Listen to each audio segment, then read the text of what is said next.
월스트리트의 냉혈한 사냥꾼, 폴 싱어 그리고 650억 달러의 제국. 2012년 10월 아프리카 가나의 항구. 거대한 군함 한 척이 꼼짝없이 묶여 있습니다. 아르헨티나 해군의 자존심 훈련함 리베르타드 호입니다. 이 배를 억류한 것은 다른 나라 군대가 아니었습니다. 미국 뉴욕에 본사를 둔 한 헤지펀드였습니다. 세계는 경악했습니다. 민간 투자회사가 한 국가의 군함을 압류하다니. 도대체 어떤 인물이 어떤 배짱으로 이런 일을 벌인 것일까요? 이 이야기의 주인공은 폴 싱어. 월스트리트 역사상 가장 논쟁적인 투자자이자 누군가에게는 주주 권리의 수호자, 또 누군가에게는 탐욕스러운 독수리로 불리는 남자입니다. 오늘 우리는 그의 삶과 투자 철학 그리고 세계를 뒤흔든 그의 전쟁들을 낱낱이 파헤쳐 보겠습니다. 1장 평범한 시작, 비범한 야망. 1944년 8월 22일 미국 뉴저지주의 한 유대인 가정에서 한 아이가 태어났습니다. 아버지는 제약회사에서 일하는 평범한 회사원이었고 어머니는 가정주부였습니다. 중산층 가정, 특별할 것 없는 환경. 그 아이의 이름은 폴 엘리엇 싱어였습니다. 어린 시절의 폴 싱어는 수학과 과학에 뛰어난 재능을 보였습니다. 하지만 그를 진정으로 사로잡은 것은 숫자 그 자체가 아니라 숫자 뒤에 숨겨진 패턴과 기회였습니다. 그는 학교 친구들과 카드 게임을 할 때도 확률을 계산했고 동네 신문 배달을 하면서도 가장 효율적인 경로를 분석했습니다. 로체스터 대학교에 진학한 싱어는 심리학을 전공했습니다. 의외의 선택이었습니다. 숫자에 강한 그가 왜 인간의 마음을 공부하려 했을까요? 훗날 그는 이렇게 회상합니다. 시장은 결국 인간이 만드는 것이다. 인간의 두려움과 탐욕, 희망과 절망을 이해하지 못하면 진정한 투자자가 될 수 없다. 대학 졸업 후 싱어는 하버드 로스쿨에 진학합니다. 1969년 법학 박사 학위를 취득한 그는 뉴욕의 한 로펌에서 변호사 생활을 시작합니다. 부동산과 기업 관련 소송을 담당하던 그는 곧 한 가지 사실을 깨닫습니다. 법정에서 싸우는 것보다 직접 돈을 운용하는 것이 훨씬 더 짜릿하다는 것을. 변호사로서 그는 수많은 기업 분쟁을 지켜보았습니다. 합병과 인수, 파산과 구조조정. 그 과정에서 막대한 부가 한쪽에서 다른 쪽으로 이동하는 것을 목격했습니다. 그리고 그는 생각했습니다. 왜 나는 이 거래의 관찰자에 머물러야 하는가? 왜 직접 게임에 참여하지 않는가? 2장 엘리엇 매니지먼트의 탄생. 1977년 33세 폴 싱어는 마침내 자신만의 투자 회사를 설립합니다. 이름은 엘리엇 어소시에이츠. 자신의 미들 네임에서 따온 이름이었습니다. 초기 자본금은 고작 130만 달러. 가족과 친구들에게서 모은 돈이었습니다. 당시 월스트리트는 이미 수많은 투자 회사들로 북적였습니다. 후발주자인 싱어가 살아남으려면 남들과 다른 전략이 필요했습니다. 그가 선택한 무기는 전환사채 차익거래였습니다. 전환사채는 일정 조건에서 주식으로 전환할 수 있는 채권입니다.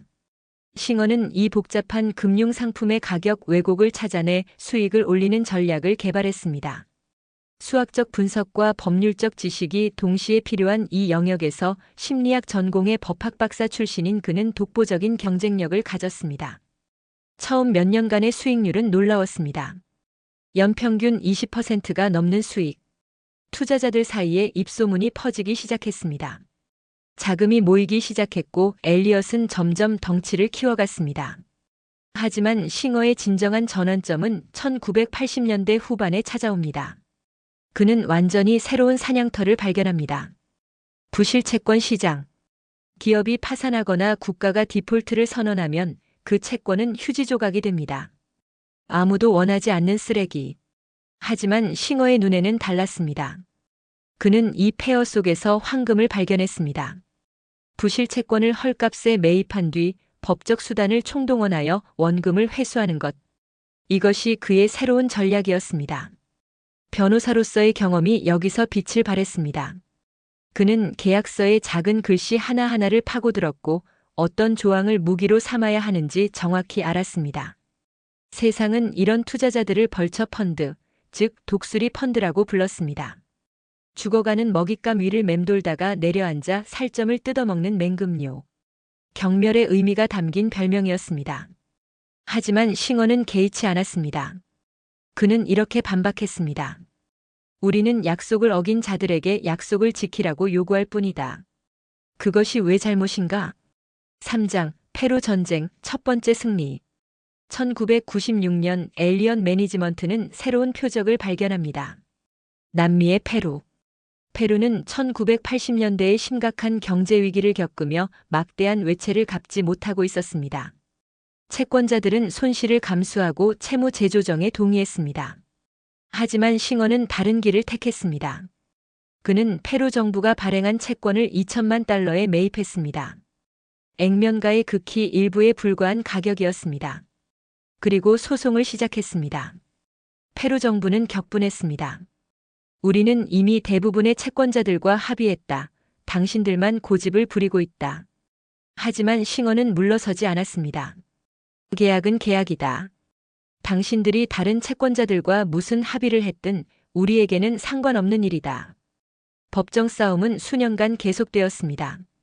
페루 정부는 온갖 법적 방어 논리를 동원했지만 싱어의 법률팀은 이를 하나하나 격파해 나갔습니다. 마침내 2000년 페루는 항복합니다.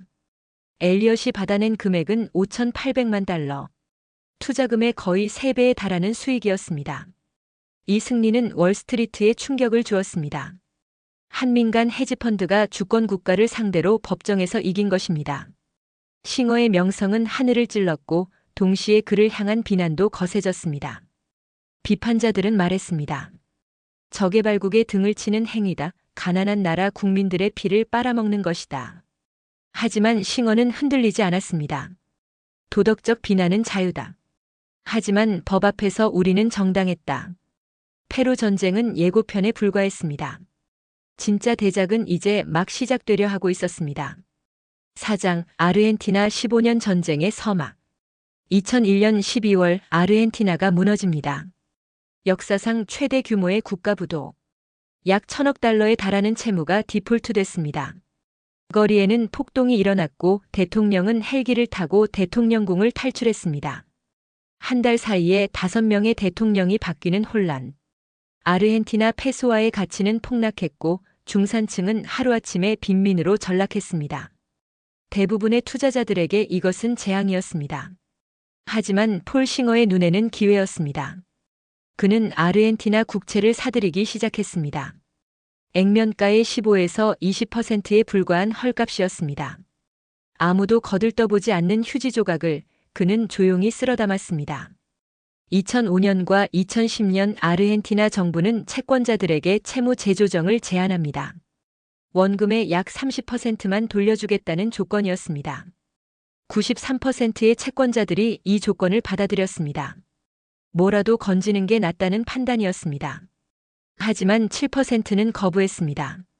그 7%의 중심에 엘리엇 매니지먼트가 있었습니다.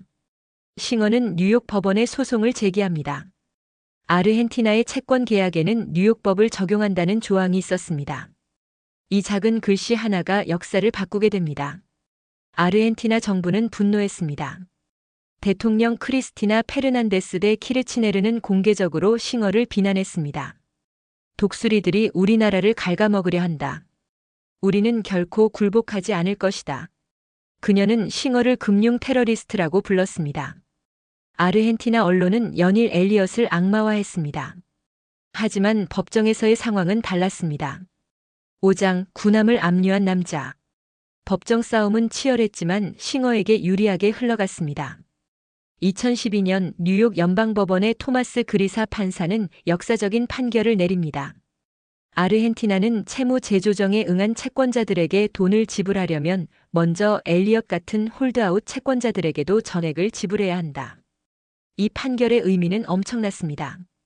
아르헨티나가 다른 채권자들에게 이자를 지불하려 할 때마다 싱어가 그 돈을 압류할 수 있게 된 것입니다.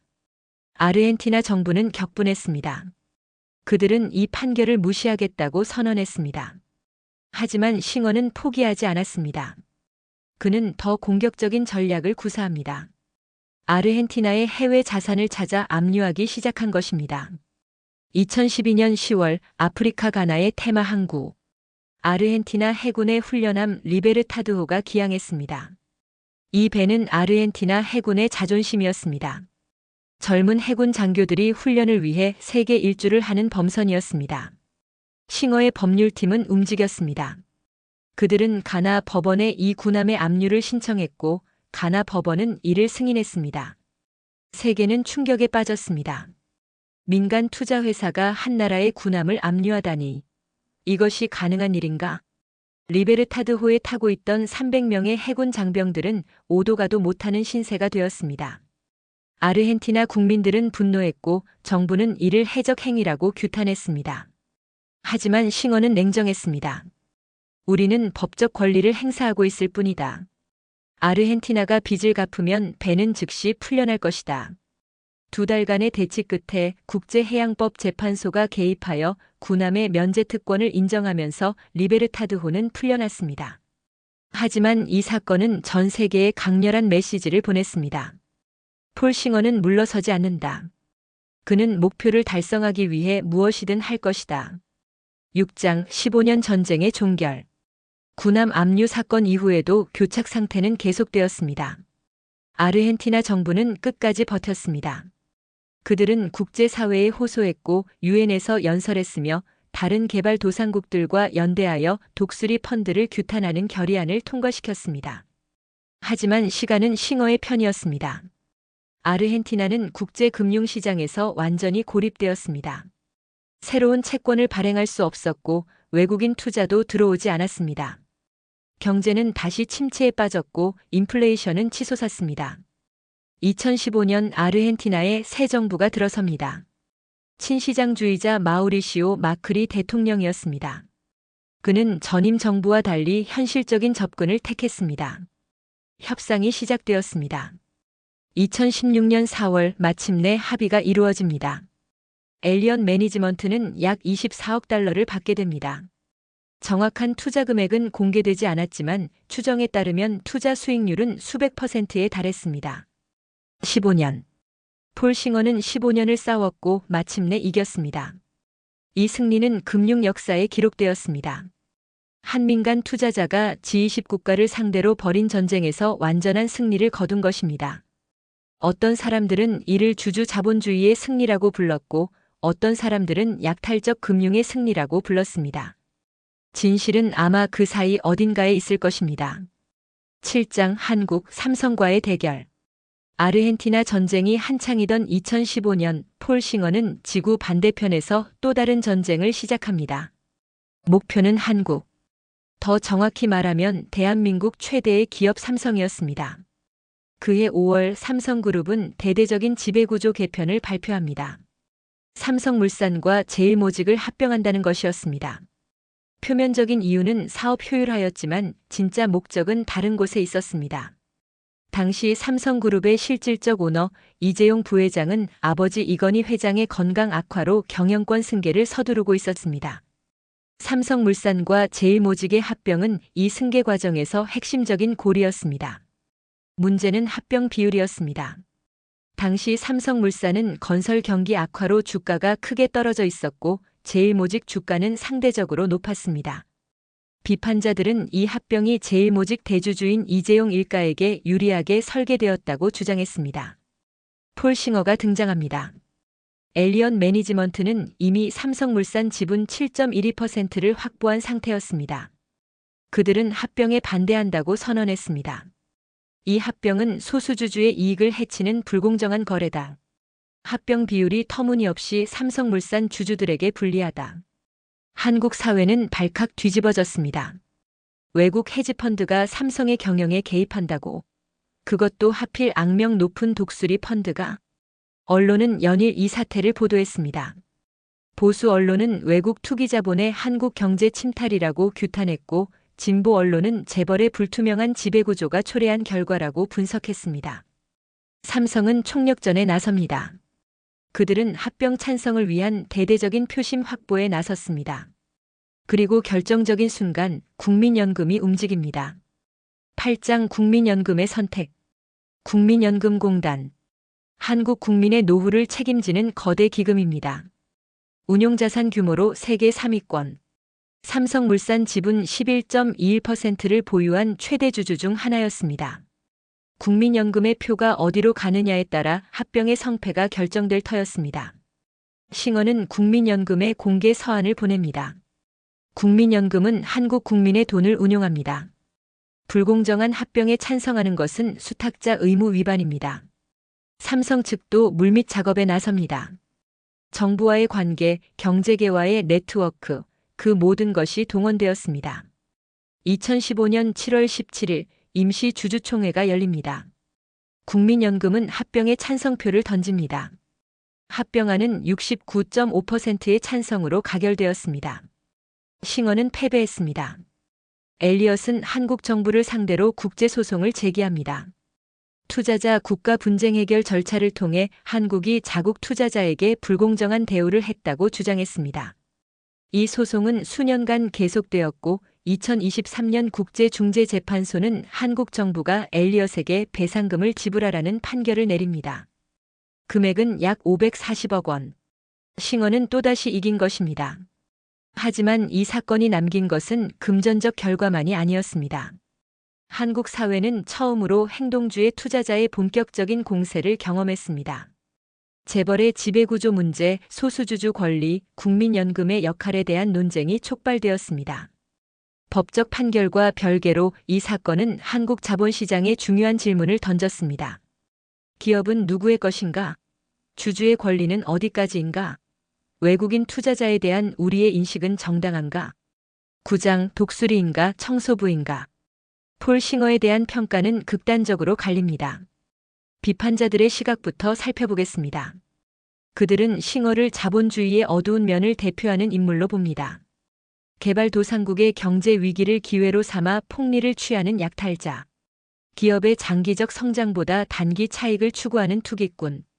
법의 허점을 악용하여 사회적 정당성 없는 이익을 취하는 기생충. 아르헨티나의 한 경제학자는 이렇게 말했습니다. 싱어 같은 투자자들은 국제 금융 시스템의 실패를 보여준다. 그들은 아무것도 생산하지 않으면서 부를 축적한다. 그분은 결국 가난한 나라 국민들의 복지를 희생시켜 얻어진 것이다. 하지만 싱어의 지지자들은 완전히 다른 그림을 그립니다. 그들에 따르면 싱어는 계약의 신성함을 지키는 수호자입니다. 국가든 기업이든 한번 맺은 약속은 반드시 지켜야 한다는 원칙을 관철시키는 인물. 그가 없었다면 채권자들의 권리는 더욱 쉽게 짓밟혔을 것입니다. 월스트리트의 한 분석가는 이렇게 평가합니다. 싱어를 싫어할 수는 있지만 그가 하는 일이 불법은 아니다. 그는 게임의 규칙을 누구보다 잘 이해하고 활용할 뿐이다. 우리가 정말 싱어를 멈추고 싶다면 규칙 자체를 바꿔야 한다. 생태계의 비유를 들어봅시다. 자연에서 독수리나 하이에나는 죽은 동물의 사체를 처리합니다. 그들이 없다면 사체는 썩어서 질병을 퍼뜨릴 것입니다. 혐오스러워 보이지만 생태계의 청소부로서 필수적인 역할을 합니다. 싱어 같은 부실 채권 투자자들도 비슷한 역할을 한다고 주장할 수 있습니다. 그들은 아무도 원하지 않는 불량 채권의 유동성을 제공합니다. 그 과정에서 이익을 취하지만 동시에 금융 시스템의 효율성에도 기여합니다. 물론 이 비유가 완벽한 것은 아닙니다. 독수리는 동물을 죽이지 않지만 싱어는 때로 약자의 고통을 가중시킨다는 비판도 있습니다. 결국 싱어에 대한 평가는 자본주의 자체에 대한 시각을 반영합니다. 계약의 자유와 재산권을 절대적 가치로 보는 사람들에게 그는 영웅입니다.